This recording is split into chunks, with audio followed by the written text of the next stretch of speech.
Good morning and welcome to Monday Morning Dharma on September 16th. Yeah, 16th, give or take. Yeah. Why don't we go ahead and begin our session together by settling in for some meditation.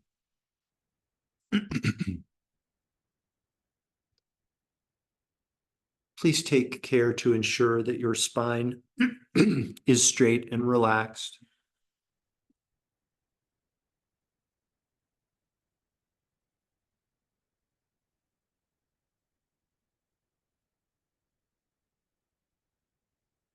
Allow yourself to be grounded and balanced and stable like a mountain with ancient awareness, with ancient wisdom awareness.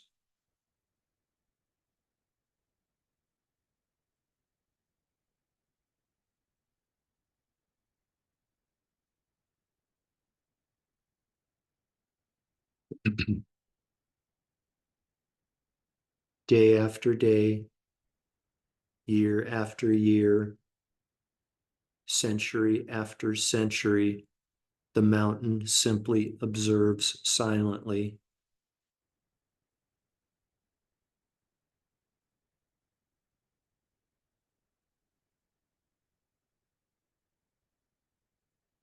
There is an aspect of the body that is referred to sometimes as the inner body. Some schools of meditation refer to it as the subtle body. And by coming into contact with your inner body, you can make manifest a more awakened state of awareness. So, to accomplish this, I'd like you to please draw your awareness inside of your body and become aware of sensations. These sensations may start in your hands and your feet in the form of a tingling, perhaps a lightness, perhaps a heaviness, perhaps a pulsation. No analysis is necessary. There's nothing to figure out. Simply observe silently sensations within your own body mountain.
A perfectly valid method for practicing this meditation is for you to observe so-called or sensations in so-called isolated parts of your body, your hands, your feet, the region of your chest, and so forth. An even more valid method of practicing this meditation is for you to observe one universal sensation that extends from the crown of your head to the tips of your fingers, to the soles of your feet, and all space in between. Whichever method of practice you choose, please continue to silently observe. No judgment, no labeling, no comparing, no expectation.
all of the difficulties you experience in your life, without exception, arise from this confused notion or these confused notions of self and other, me and mine.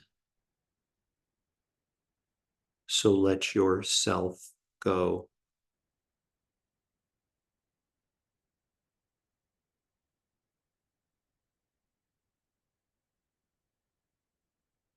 Now, please gently redirect your awareness. Become aware again of this entity we've agreed to label physical body, and allow your breathing to become less shallow.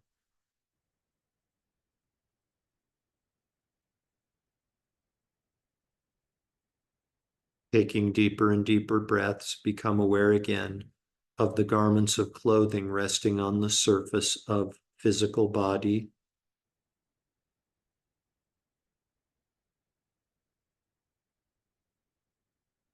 Become aware again of your surroundings inside the room that you're occupying.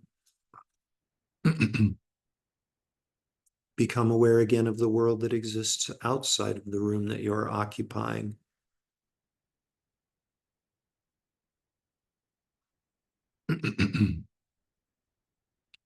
We dedicate all of the merit from this morning's meditation and Dharma talk to world peace.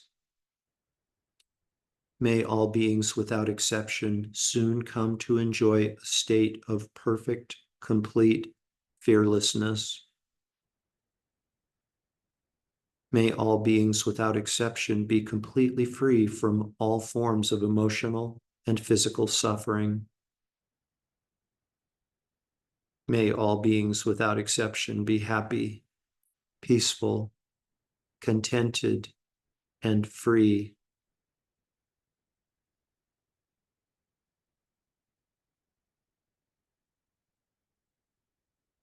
Completely fill up your belly and lungs with air, and when you're ready, you can open your eyes and bring your meditation to an end.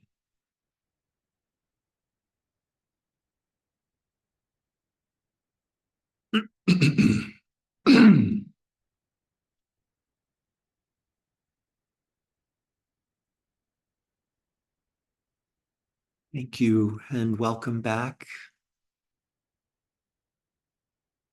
Um, so we are going to start our relatively deep dive into this notion of self, this confused notion of self. And the chapter in Training in Tenderness that Dzigar Kongtrul has named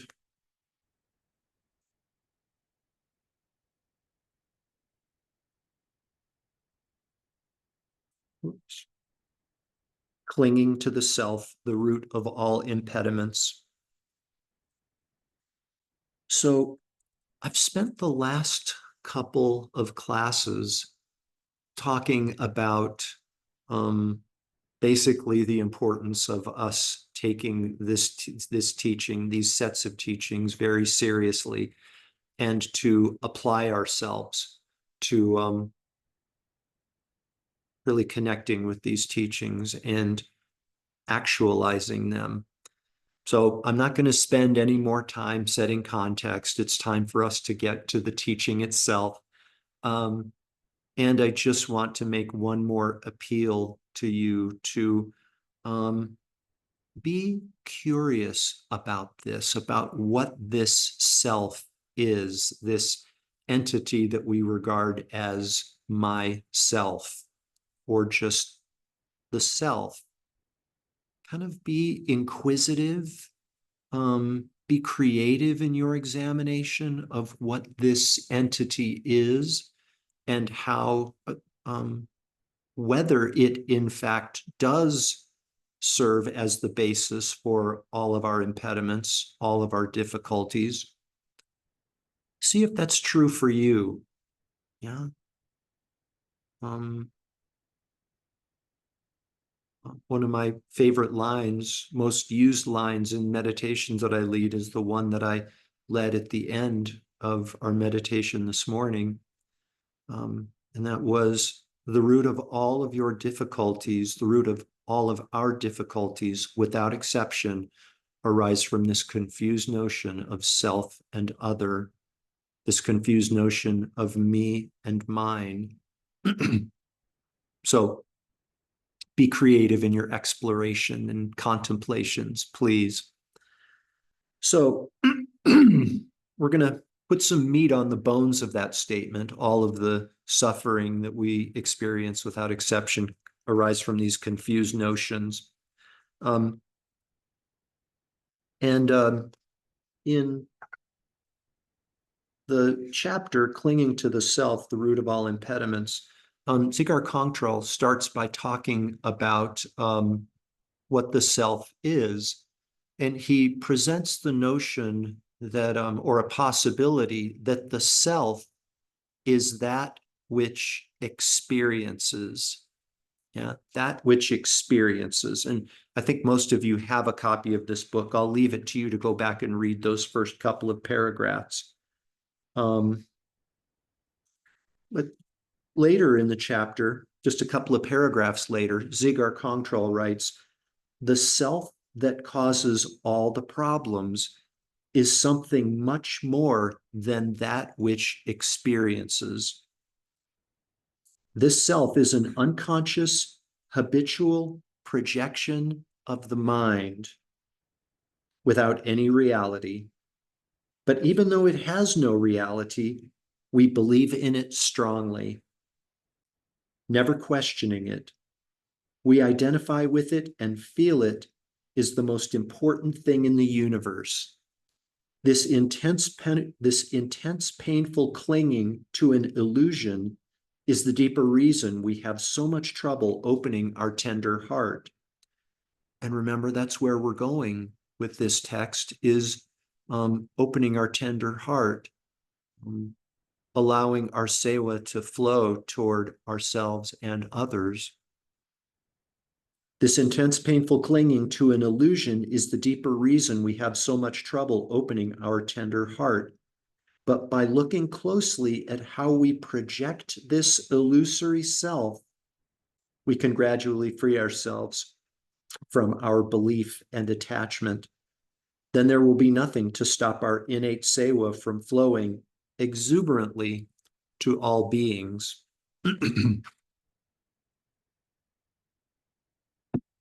So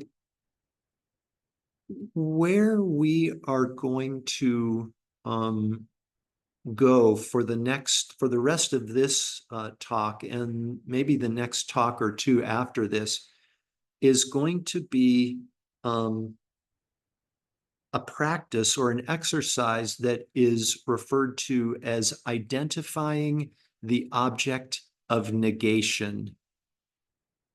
Isn't that a spiritual sounding practice? Warm and fuzzy, identifying the object of negation. Yeah. So some of us might be sort of saying to ourselves, tell me again what negation means. Tell me again what it means to negate. If that's your question, then I am right there with you, or I was right there with you. Here's a definition that I got from Cambridge that I really liked a lot and was very applicable to our work in this area. Negate is to show something to be the opposite of what was thought. Negate means to show something to be the opposite of what was thought. And what was thought for purposes of our examination of the self, that there is an inherently existing self. I mean, I think there are a couple of stages in the process of this awakening, if you will, and I think it might be good for us to look at it that way, as our awakening to the illusion of self. The first step, I think, in the examination, or at least I'll speak for myself, the first step in the examination was I never really thought about it. I never really thought about a self that experiences or was the root of all suffering. I mean, so thoroughly and deeply had I been lulled into this mode of existence that the self is everything, that I never even thought about it. I never really thought about it until, the first time it was presented to me. A self that experiences and impels or informs everything I do and everything I feel. That is such a trippy notion. I never thought of it. And then once I got past the shock of this self, and then the next step is coming to see that this self is illusory, just a complete freak out after that. So there is a self that drives everything in my existence, and that self is an illusory entity. It's not real. Whoa, that's really, really powerful. So then the next step in the process is to identify the object of negation, to identify what this self really is, because we have to identify, or let me just say, it is beneficial, supremely beneficial for us to identify clearly that which is ailing us before we can do something about it. Identify the object of negation. What is the object of negation? An inherently existing self, a truly existing self. We might use the term ego and self synonymously here. That is our object of negation, an inherently existing self. And to negate is to show something to be the opposite of what we thought or what was thought. We thought that it's real. We thought that it's real. The opposite is it's an illusion. Sense of self is an illusion. So that this is what it means to identify the object of negation. An oncologist, a cancer doctor, needs to identify the cancerous object before therapy can be applied, right? Before that cancerous entity can be extracted and removed. We're doing something similar with ourself, with the illusory self. And just the first tool that I would like to offer to you for identifying the object of negation is something that is referred to as identifying or observing the vividly appearing self. Again, self, I, ego, all synonymous terms. Identifying the vividly appearing self, like times when our sense of self appears very vividly and very strongly. Examples of times like this are when we are embarrassed, right? When we're embarrassed, our sense of self really comes forward in a super pronounced way. Again, if we can identify our sense of self coming forward in a strong, really vivid, really powerful way, then it's going to be easier for us to negate that object. It takes some thinking to sort of wrap our mind around it. Times that we're embarrassed. maybe sometimes for some of us, our vividly appearing self arises when we have to or have had to do public speaking, right? Like public speaking, for some of us, the most terrifying thing in the world. Yeah. I mean, for a long time, and I'm sure it's still the case, fear of public speaking is the number one thing that we humans are afraid of, even more than death. We're more afraid of death than we are public speaking, right?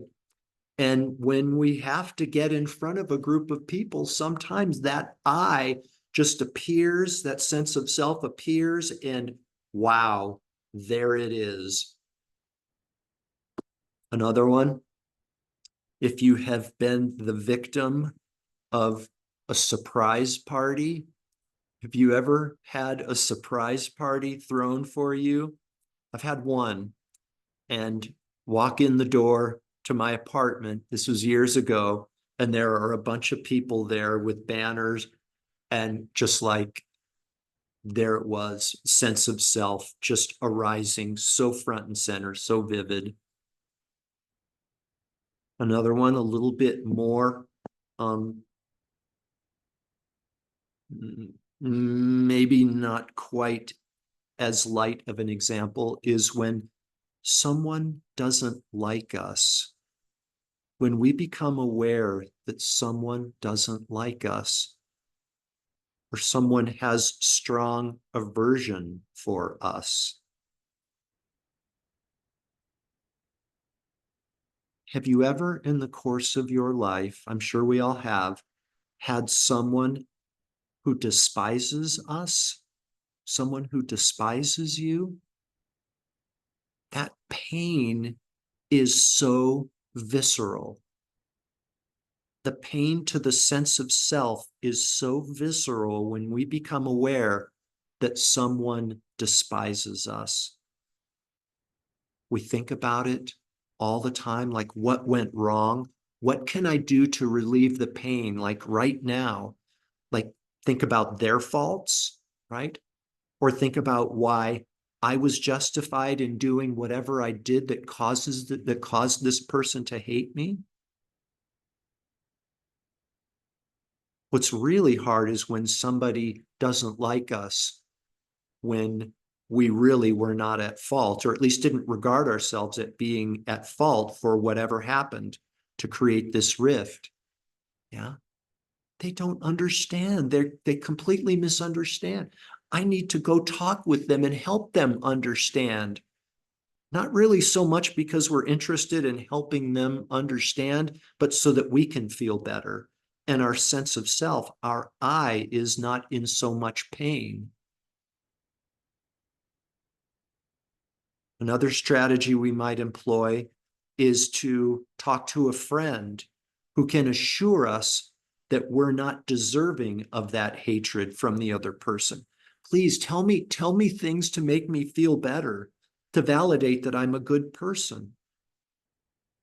Yeah, all of these strategies to try to pacify or relieve the pain of an inherently existing self, the object of negation, a much more beneficial, an infinitely more beneficial strategy is for us to awaken to the illusion of self, to awaken to this confused notion of self, which gives rise to the confused notion of self and other, which gives rise to the confused notion of mine, my opinions that are being attacked, my welfare, my possessions, my, extensions of me, all of which is an illusion. Yeah, that's where we're going with all of this. So be creative, have fun with it, use opportunities when the vividly appearing, when there are events that give rise to the vividly appearing self, like be attentive, be mindful, please. It's like, oh, there it is. there it is. That's what the master, that's what Dzigar Kongtrul is talking about. The vividly appearing I. I'm so glad I'm experiencing this discomfort because it's helping me identify this sense of self, which is an illusion, right? Okay, to be continued, you guys. I ran over a little bit. Sorry about that. Have a happy Monday and a happy week. Thank you so much, Jeff. Thanks, Jeff. Yeah, you're Thank most, you. Thank Very you. good. That was really interesting. Yeah, thank you. I'm so glad. Thanks, You're Jeff. welcome. You're welcome. Bye-bye. Yeah, Bye. bye. Bye.